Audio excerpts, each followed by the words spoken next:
I'm getting pulled over right now. Not good. Think that thing's going up there? I'm not feeling it.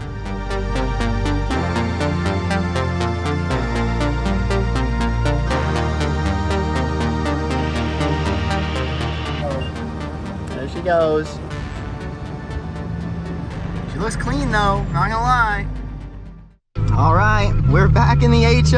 I can't believe it, honestly. There should be a park over here in this housing tract, and I'm trying to find it right now. I think it's up this way. I think this is a dead end. They said there's a park down here, so, oh, I think there is.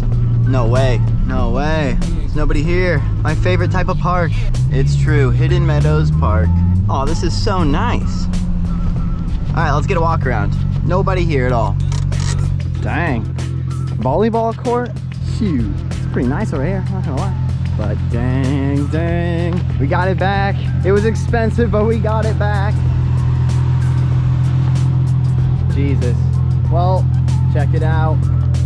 RSO, temporary use permit. I'm gonna talk about everything right now, you guys. I'm gonna explain everything to you. Why it happened, how you can avoid this from happening to yourself. I was actually on my way over to the shop. I don't know if you can tell, but there's like these holographic lines in the paint. Not supposed to be like that.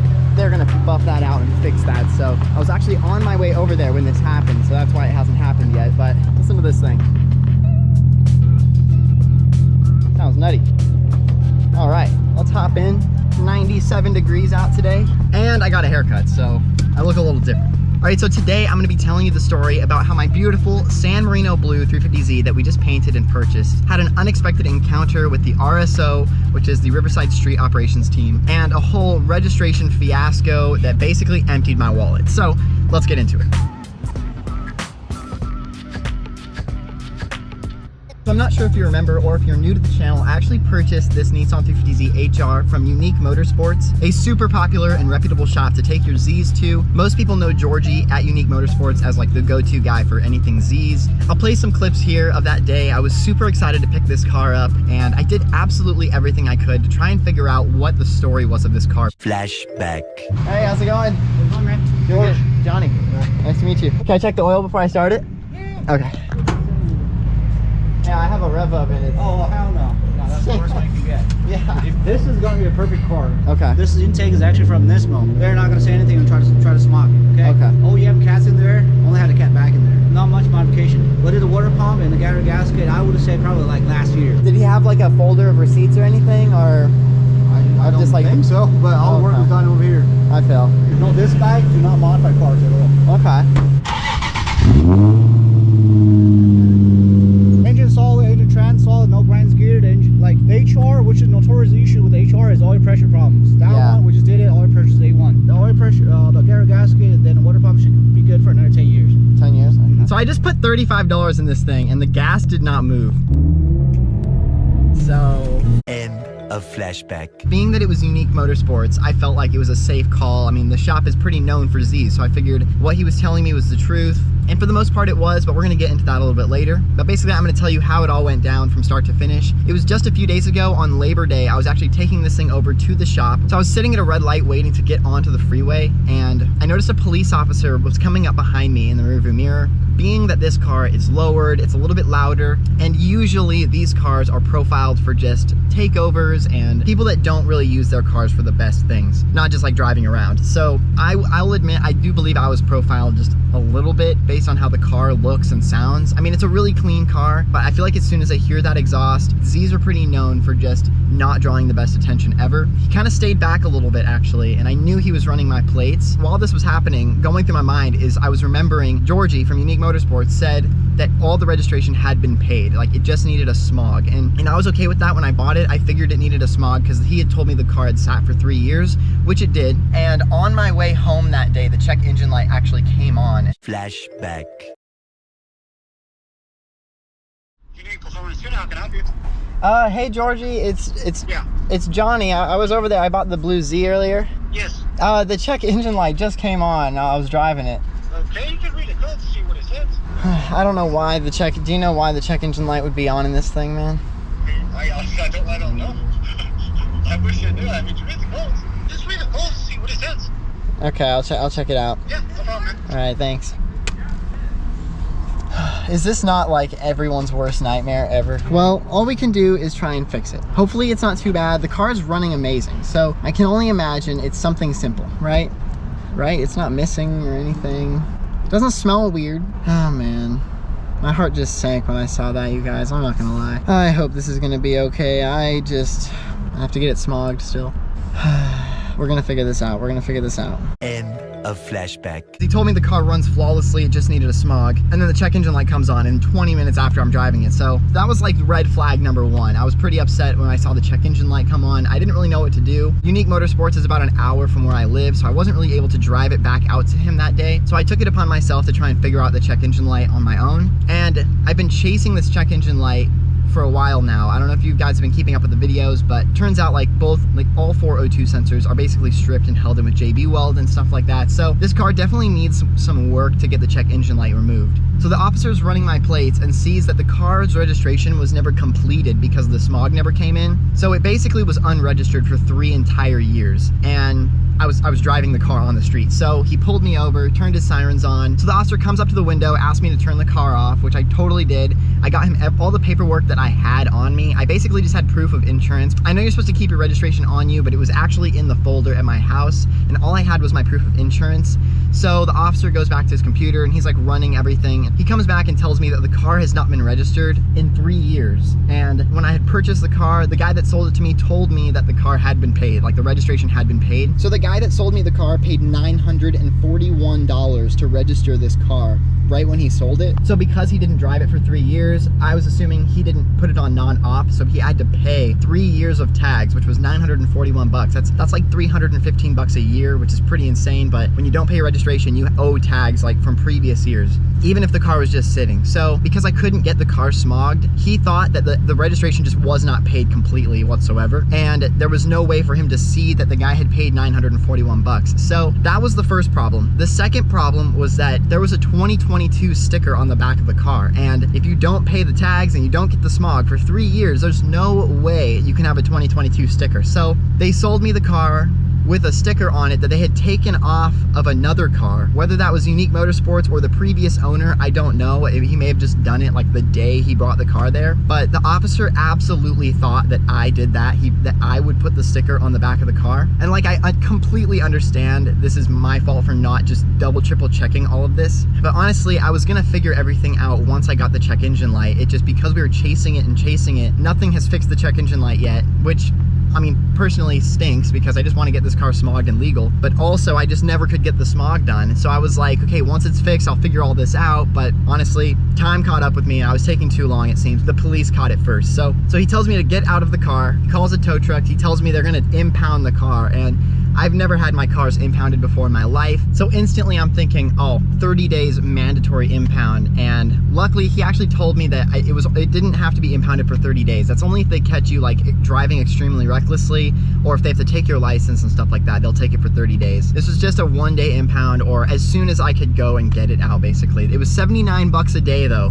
So I was there the next morning, guaranteed. Tow truck comes. I'm trying to talk to the officer. He thinks that I know everything that's happening, and I was trying to tell him with the best of my abilities. Like, of course it's my word against his, but I mean, I was being completely honest. Like, I would never lie to the police officer. Like, I bought a car that was basically broken, and it's still broken, and I'm trying to fix it. So they call the tow truck. My biggest fear, like I said, 30 days in the impound lot, not sure what I'm gonna do. But I think he was being really cool because he didn't get me for the tint or the exhaust or anything. So it was just a $25 fix-it ticket right here for the registration. The tow truck comes, and honestly, the tow truck driver was really cool. Like, I was kind of surprised. I feel like usually when you get your car impounded, no one's gonna be cool because you're breaking the law. Like, they're taking your vehicle. But he was pretty cool. I was terrified just because I've heard horror stories of impound lots. Like, they back the tow truck, they tilt it, and they just disconnect it, and that shit just rolls off the back of the tow truck, like into the dirt. And luckily that's not the case. At least in Temecula, I think it was Diamond Towing was the people that towed it. And honestly, there was not a scratch on the car. And honestly, that was what I was most afraid of, is just damage to the vehicle, because we'd just gotten this thing completely painted. So I'm gonna put a clip right here while I'm explaining everything of him loading the car onto the tow truck.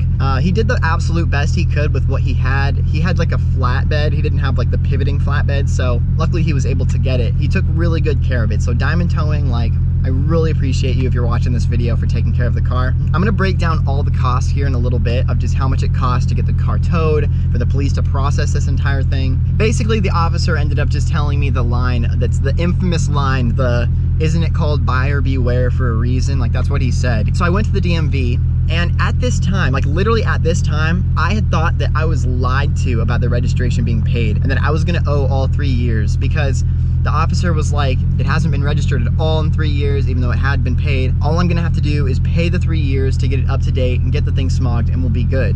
Plus pay the impound fees, like whatever that's gonna be. So in my mind, I'm expecting like 1,500, like up to two grand, because 900 bucks for the registration fees. The impound lot was a lot. I mean, that was a lot of money. Like, I'll explain that here in a second, but Flashback. I'm really hoping this thing is not messed up, you guys. Oh, I see it over there. It's parked in the dirt. Okay. 2 days light duty, 150 cash, 435. What was that? $580 or something to get this thing out of the impound yard. It looks pretty safe over there, so we'll see. Oh shoot, looks like it's pretty solid. I was so terrified to find out it was coming to the impound lot, but it looks good. The guys are really good about being careful with the cars. Yeah. You're more than welcome to glance at it, look at it, and you know, if there's any issues, then go ahead and let me know. Looks pretty good, I'm not gonna lie. Yeah, I was really just worried about how low it is coming off the tow truck, but it looks like you did a good job, so. Nice car though. Oh, thank you, I appreciate it. All right, we're all good? We're all good. Okay. Oh, we're back. Look at this, cops ransacked, literally ransacked everything. It's all good though. I guess when they pull you over, they have a right to literally search everything. Like, they pulled everything out of here. Shit. All right. Boom. I'm not gonna lie, Diamond Valley Towing did a pretty amazing job keeping this thing safe. I was really worried about the front lip here scraping, and I think it scraped a little bit going under the tow truck, but for the most part, it looks pretty freaking good right now. So honestly, I've heard nightmare situations about like impound lots and stuff, but luckily it looks pretty freaking good. So huge thanks to them. Jeez, I'll do a whole price breakdown of how much everything costs to get it out of the impound yard, registration and everything. As you can see, I don't even know what's going on with that, so we'll figure it out though. Let's do it.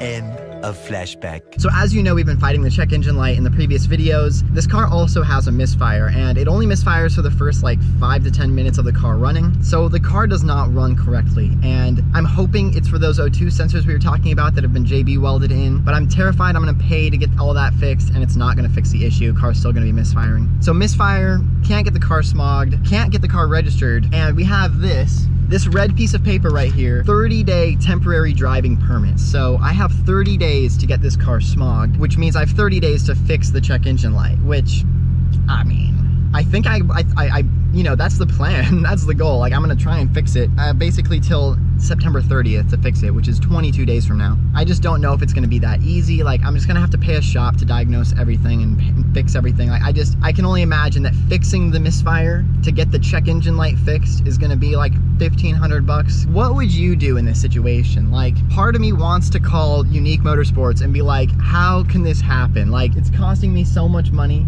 I don't know if they're like, they got out real quick or something and sold me a car that's basically not fixable. That's what it feels like. So obviously the car does not run flawlessly. He said it did. He said the registration was paid, which was true, but he knew that the car had a check engine light because it came on the way home, so he knew it could not be smogged. Let's get to the impound fees, because that is honestly where I took a huge hit. So thank you for guessing and dropping your comments in the comment section of the video I posted on Instagram the other day. People were guessing between $200 up to $2 grand to get it out of the impound lot, and the exact numbers was 736 bucks. So it was 585 at the impound lot itself, but then before I went to the impound lot, I had to go to the sheriff's department and pay a $151 release fee. 736 bucks total just to get the car back in my possession, or it was gonna keep racking 79 bucks a day. They said that if people can't pay that $736, that car will sit there and rack $79 a day for 30 days. And once the 30-day mark comes, they can put a lien on it, and technically it's theirs to own if you never come back. So, I mean, 79 bucks a day times 30, 79 times 10 is 750 bucks. in 10 days-ish. What is that? $2,200 just in fees of the car sitting there. Like, it's crazy, honestly, how much it costs. But luckily, because of this YouTube channel and every penny I've saved from these videos, like, I don't make very much, you guys. Like 20 bucks per video max is what it's like what I average. I was able to pay the $736 and get the car back. So what would you do in this situation? Like, obviously we're back to literally where we started. We just have a time limit now to get the check engine light fixed, which is probably what I needed, but you know, it's not like it came with the money to fix it too. So I would have loved to use that money towards fixing the check engine light to get it smogged, but I don't really know what to do in this situation. Like, what would you do? I'm just back. I have less than 30 days to figure this thing out now, and it seems that I just need to find a shop that can fix it and just eat whatever it's gonna cost to fix it so I can get this thing smogged. I don't know, it's just a lot of money, you guys, and like, of course, it's California. This is literally what everyone talks about, and I feel like I was pretty lucky so far up until this point. I love this 350Z. Like, I've grown to love this thing more than I thought I was going to, and I want it to be fixed, so I just need to get the check engine light fixed, I think, and then we'll be good to go. But it would be nice to have that 736 bucks back. So they kind of towed it to the impound lot, and they didn't really need to. Like, usually if you have a check engine light and it's paid, they're kind of like let you go with a warning usually. I mean, they can tow it, but for a smog, like, that guy basically just towed it because it wasn't smogged, which I understand. I'm not a bad person, I promise. Like, I'm trying to do everything legit here. Let me know what you think in the comments below. Thank you so much for the endless support through everything. Like, I know this is so weird. It's unfortunate that it had to happen this way, but it's nice that we got the car back. I'm so thankful it wasn't more than $736. But yeah, let me know in the comments below. Like, have you ever had an experience like this where they took your car to the impound lot and there was nothing you can do? Just let me know down in the comments what you would do in this situation. Like, I'm honestly stumped. Like, I'm just gonna basically look for a shop this week to see who can fix the check engine light. But it would be really, really nice if I could get some of that money back. There's just a lot of money, you guys. Like, double check everything when you're buying a used car. Do your due diligence. Like, seriously, just do your due diligence. Everything should be okay if you do. Anyways, thank you so much for watching today's video. Hit the subscribe button if you haven't yet already. Join the family. Stay up to date with what happens with this car. Obviously, we're gonna get it fixed because we have to. Legally now, we have to. Thank you so much once again for being here. Like, I really do appreciate you. Like, if I didn't have a YouTube channel where I could share these experiences with you, it would be a lot worse in my mind. So, like, being able to share my learning experiences, and even though if it costs me so much money, it does make me feel better that hopefully I will save somebody from having this happen to them. So thank you once again. I'll see you in the next video. Peace out.